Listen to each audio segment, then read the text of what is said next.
जी, मैं अगर कुछ ऐड करूं, इसमें आज हमारी इस्तदा अदालत उज़्मा के सामने ये थी कि ये मुकदमा पाकिस्तान के अवाम का मुकदमा है। ये किसी कैंडिडेट का या किसी सियासी जमात का मुकदमा नहीं है। पाकिस्तान के अवाम ने 8 फरवरी को जो दो टोक फैसला दिया, उस फैसले को सल्ब करने की कोशिश की गई है। अवाम की आवाज़ को दबाने की कोशिश की गई है, अवाम को हकीर जानने की कोशिश की गई है। हम आज अदालत के सामने खड़े हैं ताकि अवाम की जो आवाज़ है वो सुनाई दे, वो हर ऐवान में सुनाई दे, वो सुप्रीम कोर्ट में सुनाई दे और वो दीगर ऐवानों में सुनाई दे। हम अवाम का मुकदमा लेकर आए थे कि जिसको अवाम ने वोट दिया है उसको पार्लिमान में होना चाहिए। ख्वातीन और गैर मुस्लिम वही पार्लिमान में आने के अहल हैं जिनका ताल्लुक उस पार्टी से है जिस पार्टी को अवाम ने वोट दिया। अगर आप इन सीटों को माले गनीमत समझकर किसी और जमात को दे देते हैं और फिर उस जमात को ये ताकत देते हैं कि वह आइन में तरमीम करे, तो ये पाकिस्तान की जमहूरियत, पाकिस्तान के आइनी निज़ाम के साथ एक मजाक होगा। ये पाकिस्तान को तारीकियों में धकेल देने वाली बात होगी। हमने दो टोक अल्फाज में ये बात की, हमने तारीख़ को गवाह बनाया कि हमने ये नारा, हमने ये इस्तदा अदालत के सामने रखी है। अवाम का हक हमने अदालत से मांगा है, अब अदालत का काम है वो अपना फ़ैसला दे। हम बिल्कुल मुतमईन हैं कि हमने अपना फ़र्ज़ पूरा कर दिया। पाकिस्तान की आवाम गवाह रहे, आप गवाह रहना।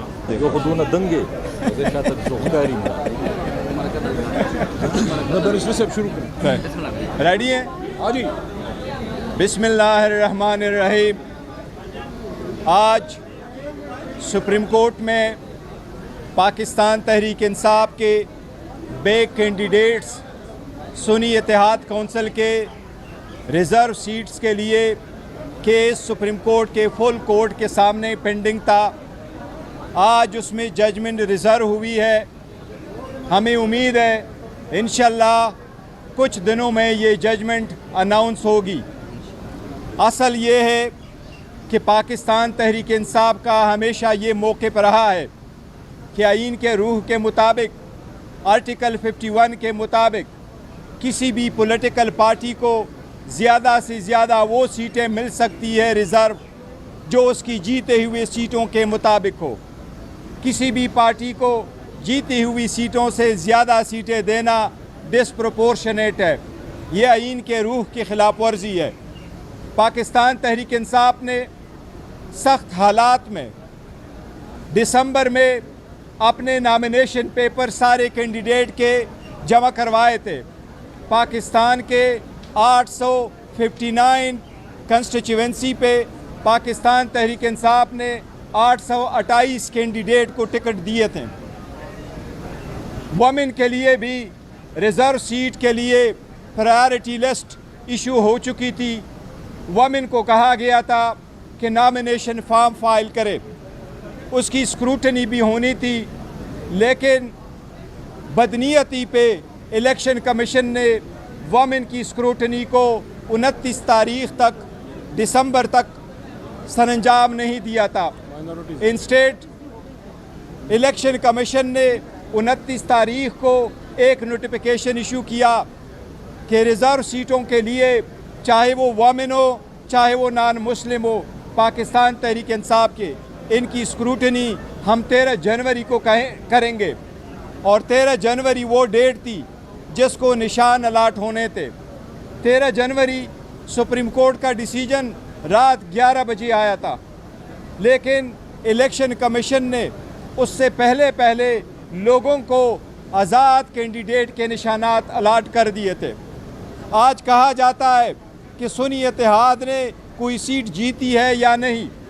सुन्नी इत्तेहाद कौंसिल का चेयरमैन हामिद रज़ा साहब मेरे साथ खड़े हैं।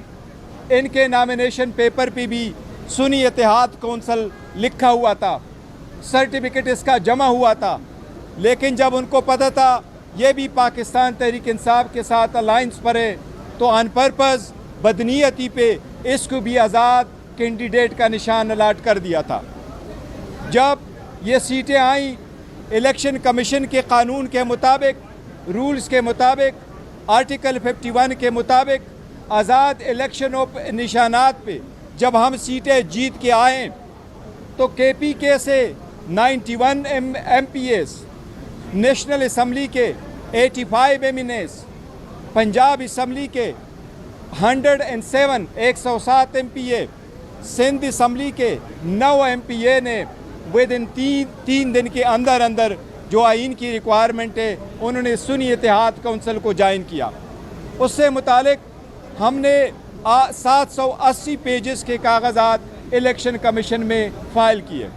इलेक्शन कमीशन ने एक्सेप्ट किया कि इन कैंडिडेट ने कानून और आइन के मुताबिक 3 दिन के अंदर अंदर पार्टी ज्वाइन की थी और एक प्रॉपर नोटिफिकेशन इसका इशू कर दिया था। इसके बावजूद कि हमारा हक था कि रिज़र्व सीटें हमें मिले, जिसमें 67 सीटें वमेन की है और 11 सीटें नॉन मुस्लिम की है, वो सीटें हमें नहीं दी गई, जिसकी वजह से हम सुप्रीम कोर्ट में मौजूद हैं। सुप्रीम कोर्ट से हमें उम्मीद है इंशाल्लाह जजेस की जिस तरीके से ऑब्जर्वेशन आई है कि ये इलेक्शन कमीशन के पार्ट पे बड़ी ज़्यादती हुई है, नाइंसाफ़ी हुई है, उन्होंने गैर आईनी गैर कानूनी कार्रवाई की है, इन्होंने आइन के मुताबिक अपनी ड्यूटी सरअंजाम नहीं दी। यही रीज़न है कि आज सेनेट भी इनकम्प्लीट है।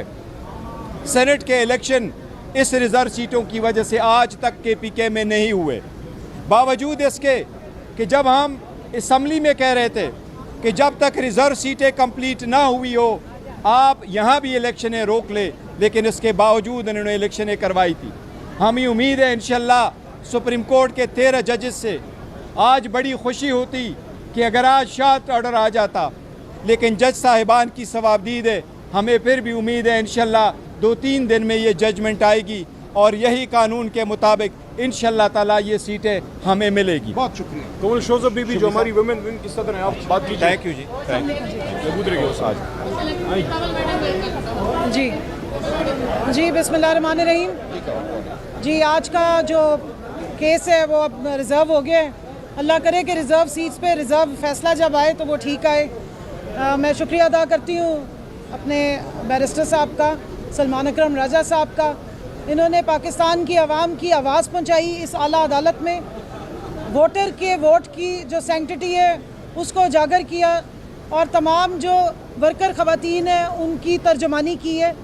लेकिन मैं अपनी अदालत से ये उम्मीद रखती हूँ कि जो पाकिस्तान की आवाम ने जिस पार्टी को मैंडेट दिया, जिनको ये मैंडेट मिला है कि वो अपनी सीट्स एक जो फार्मूला बनाया हुआ है इलेक्शन एक्ट के मुताबिक, उस पार्टी को मिलनी चाहिए। सुन्नी इत्तेहाद काउंसिल के अंडर जो है वो पाकिस्तान तहरीक इंसाफ की जो ख़वातीन हैं इनको मिलनी चाहिए, तो उम्मीद है कि वो मिलेगी। आइन और कानून के मुताबिक जमहूरियत का जो स्पिरिट है उसको ज़हन में रखा जाएगा, प्रोपोर्शन ऑफ रिप्रेजेंटेशन को मद्देनज़र रखा जाएगा। और ये याद रखिए कि ये जो रिज़र्व सीट्स होती हैं हर मेंबर असम्बली का इक्वल होता है, उसका इक्वल वोट काउंट होता है, उसके इक्वल पार्टिसिपेशन होती है और इक्वल राइट्स होते हैं। तो लिहाजा ये नहीं हो सकता कि अवाम जिस लोगों को, जिन नुमाइंदों को, जिस पार्टी को वोट ना दे उसको इलेक्शन कमीशन ऑफ पाकिस्तान ये सीटें तोहफे में उठा के दे दे। ना ये माले गनीमत है और ना ये किसी की मर्ज़ी से तोहफे में दी जा सकती हैं। ये अवाम के जो वोट का राइट है और जिसको उन्होंने वोट दिया उसके मुताबिक प्रोपोर्शन ऑफ रिप्रेजेंटेशन, जो स्पिरिट है जमहूरियत की, जो स्पिरिट है पार्लियामेंट्री स्टाइल ऑफ डेमोक्रेसी की और जो स्पिरिट है हमारे आइन की, उसके मुताबिक ये मिलनी चाहिए सीट्स। और बेहतरीन तरीके से दलाइल दिए गए और उम्मीद है कि आइन के जो नुक्ते हैं उनको ज़हन में रखते हुए इस सारे केस में जो इतने महीने से ये चल रहा था, अवाम के जो वोट की सैंक्टिटी है उसकी पामाली से उसको बचाया जाएगा। और आने वाले वक्त के लिए जो लेजिस्लेशंस होने जा रही हैं, किसी ऐसी पार्टी को ये सीटें माले गनीमत के तौर पे नहीं तोहफे में दी जाएंगी जिसको वो नाजायज़ तरीके से इस्तेमाल करें और अवाम की इमा के बग़ैर, अवाम के मैंडेट के बग़ैर असम्बलियों में आके इस किस्म की कॉन्स्टिट्यूशनल अमेंडमेंट्स करें जो ना अवाम को काबिल कबूल हो, ना किसी जमहूरियत के लिए फ़ायदा मंद हो और ना जमहूरी जमातों के किसी हक़ में हो। तो हमारी उम्मीद है कि इंशाल्लाह ये जब भी आएगा फ़ैसला बेहतर फ़ैसला है।